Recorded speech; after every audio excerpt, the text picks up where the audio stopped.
All right, if you just joined us, it's still Journalist Hangout. I still have BKO and Adewale Ade here with me. So let's move straight to our next conversation. The World Bank is a global financial institution that plays a crucial role in assessing economies, providing data that shape investment decisions and policy directions. In its latest report, which ranked economies based on gross domestic products, GDP, the institution reaffirms Nigeria's position as Africa's largest economy, despite challenges. While appraising government measures to stabilize the economy, the World Bank Country Director for Nigeria, Ndiame Diop, noted that targeted actions must be taken to eliminate the challenges affecting the country's economic potential, particularly in the private sector. Mikhail, despite the economic challenges, the inflation, the cost of living crisis and all of it, but what do you make of what the World Bank is saying here? And also, did it come to you as a surprise? You know, it doesn't come to me as a surprise.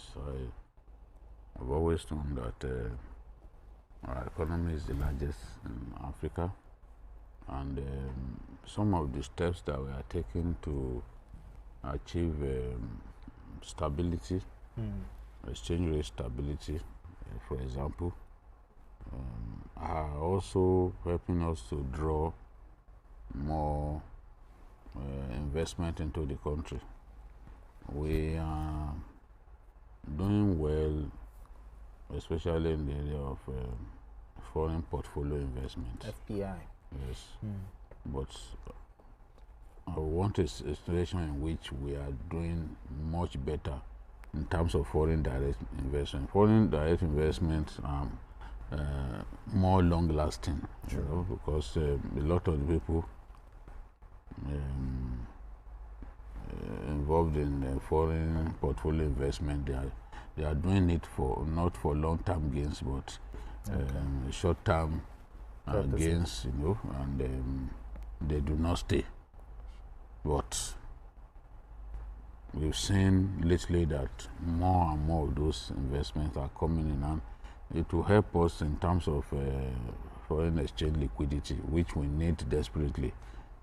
The more access people have to foreign exchange, for example, the more likely they would invest in your country. Because nobody wants to come and invest in a country where repatriating their funds becomes the big issue. And this government has done its best to address that problem. One of the first things that the government did was to clear those the backlog. The backlog. Sorry for the airlines. Yes, those indebtedness to foreign companies and all that, they had to clear. And they said, okay, they have used a fine-tooth comb to look at the claims that were thrown at them. Okay. They found some of those claims were actually not valid. In spite of that, taking a second look at some of those claims, and they can say today that they successfully cleared all of the those debts that they inherited, you know, in terms of forex obligations. Okay. Now, what we need to do is to also ensure that the obstacles to investments, obstacles to a very healthy environment for investment are removed. Obstacles like? Obstacles, for example, when people want land, for example, where they can set up a business. People want certification. It takes so long, and there are some people deliberately, because they want to make life difficult for you so that you can then bribe them, they do their best to frustrate. You can remember the president in one of those trips abroad said that they should report to him. Yeah, I remember. Yes, yeah, because this is what our people do. Somebody is bringing money to invest in your country, and you are asking for tons of dollars in bribes. This is what public officers do. And if those people are not prepared to bring the money, they make sure that they don't succeed. Many investments have been lost because of people.